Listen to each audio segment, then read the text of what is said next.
minasan! Akhirnya, spoiler chapter 124 Record of Ragnarok telah rilis, di mana Odin benar-benar muak dengan Kintoki yang kedua tangannya sudah terpelintir dan tubuhnya hancur dari dalam, tapi masih melawan.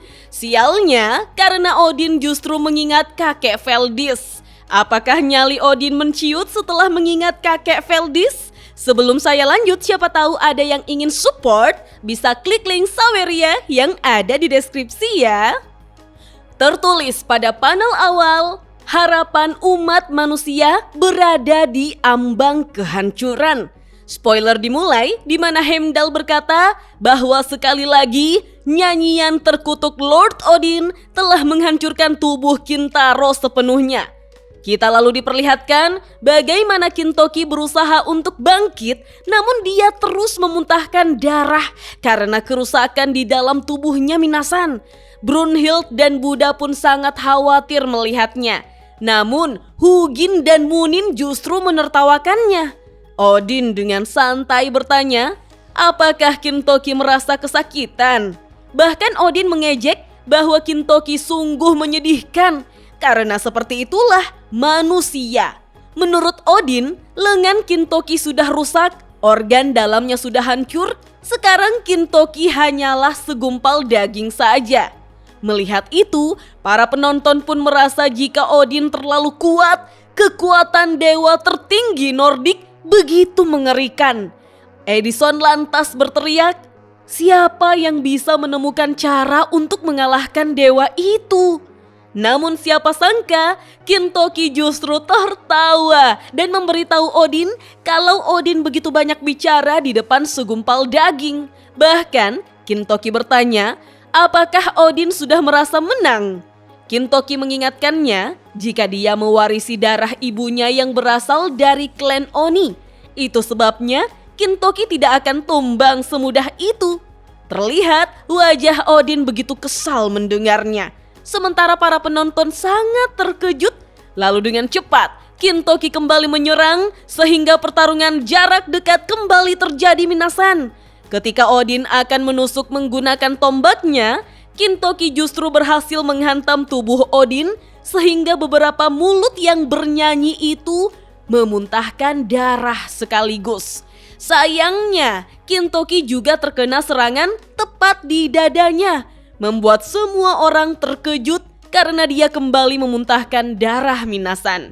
Namun di sini, Kintoki berusaha menahan dirinya agar tidak terjatuh, sehingga membuat Odin begitu terkejut karena Kintoki langsung menyerangnya secara bertubi-tubi, sembari terus berteriak jika dia sama sekali tidak sakit sama sekali.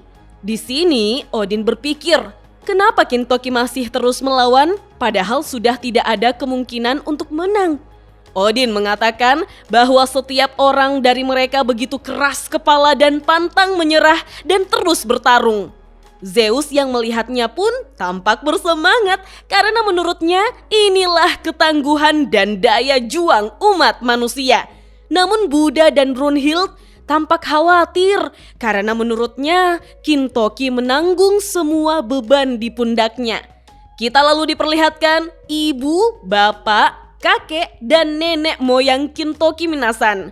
Menurut Buddha, semakin banyak yang dia pikul, semakin kuat dirinya. Begitulah sosok Sakata Kintoki. Yorimitsu lalu berteriak, tapi sekuat apapun dia berusaha, dia sudah... Adapun penonton lain justru menyemangati Kintoki agar tidak menyerah minasan.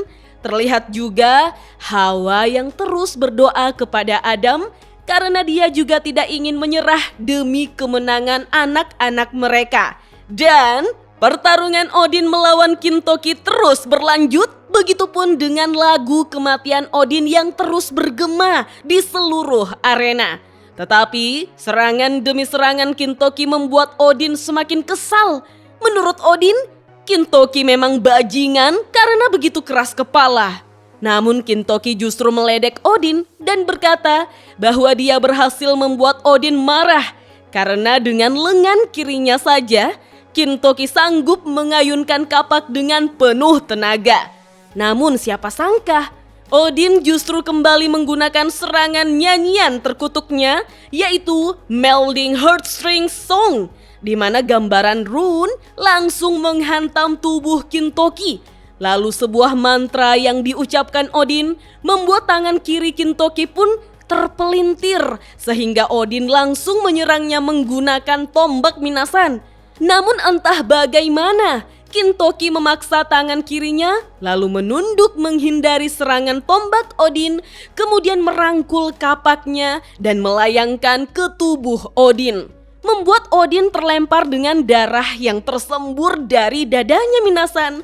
Tentu saja semua orang tampak terkejut melihat serangan tersebut.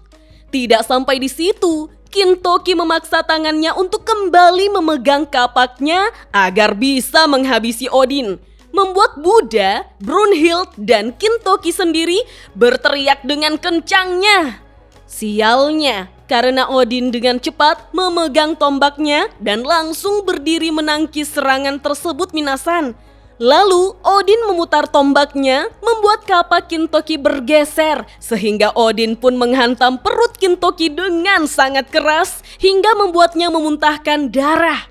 Sialnya, karena kapak Kintoki sudah jatuh di tanah, sehingga dia hanya bisa menahan tombak Gungnir milik Odin dengan tangan kosong saja agar serangan tersebut tidak menjadi lebih fatal minasan.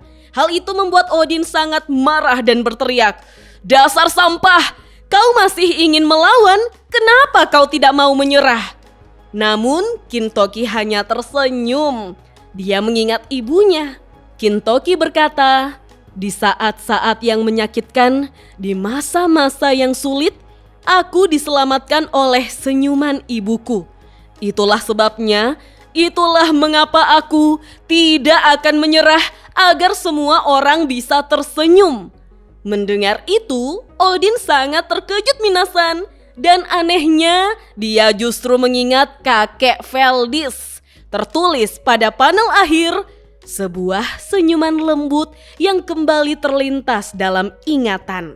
Dan spoiler chapter 124 Record of Ragnarok pun hanya sampai di sini minasan. Wah, tolonglah jangan sampai kilas balik lagi.